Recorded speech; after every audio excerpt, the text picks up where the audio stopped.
trailer hitch receiver. So I'm working alone, and the hard part is to put this thing up and hold it up there while you fidget with the bolts. So I've built myself a little wooden adapter here. That's all there is to that. I'm using the method a lot of people talked about, which is drilling holes on top instead of the bottom. And people talk about drilling a hole in the middle here, which probably would have been the best idea because I could have easily fished both ways. There's existing holes though. There's an existing hole here covered by a little thing, and an existing hole similar type covered to this, which I stuck over here right now.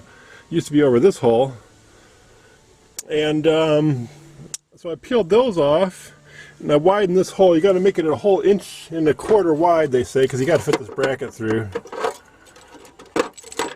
So I'm just playing with that right now. I'm going to try to fish all the way to the back one without making a second hole bigger.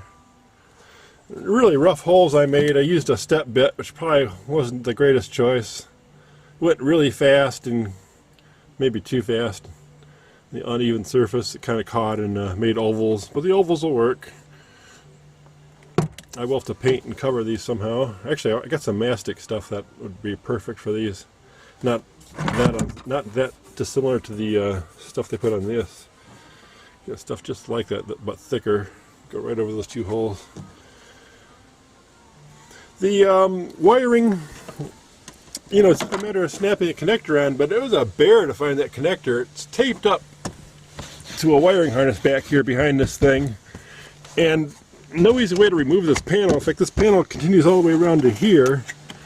So to remove this whole panel, this is all joined together, it'd be quite a job. I found out that using an 8mm, you gotta pluck this thing down, and then you pull on it on this end of it, and it pops out, and then you can get to a, was it a 10, it was a 10mm, I think. Was it 8 or a 10? I think it was a 10mm bolt. And release this bolt and got this thing out of here, and that made a big difference for me because I was able to actually see that connector once I had this hole open. Actually see the connector in the blue tape that they describe. And I got in there with a little hook tool and pulled away at the tape, breaking the tape little by little until I got that tape broken up in a couple places, and then I was able to reach in there and grab that connector out of there.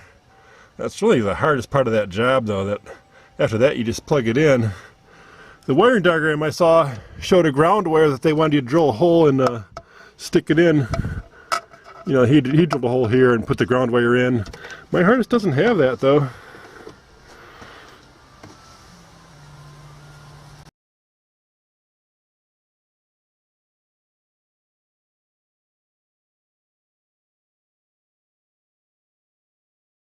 Well, my jack idea almost worked. I just had to get the car on blocks to get a little bit more room. So the car's just barely on some wood there, get it up just a little higher. Try again here.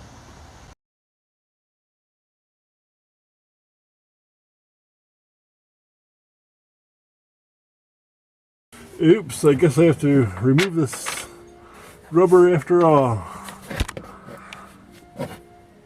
The grommet was real tough to get off this post. In fact, I never did because there's a big mushroom at the end of the post preventing the grommets from coming off. And then I had to push it back on at some point if I did get it off there. So I found it easier to actually stretch the grommet right through the hole. I sprayed some lube on it. I'm using a water-based lube. I wouldn't put WD-40 on rubber ever. Using a fulcrum and a little leverage, it's able to pull the grommet right through that big slot. Saved me the trouble of having to pull that grommet and having to push it back on again. Well, I'm glad I went this way, that is removing the muffler instead of just leaving it hanging and having to work with the muffler in my way all this time. And if I didn't take the muffler off, it would be a lot harder to get the muffler out of the hangers. Because once it's off the stub there, you can move the muffler back and forth and get it off the hangers real easy, off the rubber mounts. And then if I had pulled this rubber mount off of its stub here, it would have been Herculean act, to get it off. Getting it back on would be just as tough because you'd have to kind of like stretch it, get it in here. I can just imagine what kind of struggle that would be. And definitely possible, but looks like a hassle to me. So I'm glad I did it this way, I guess.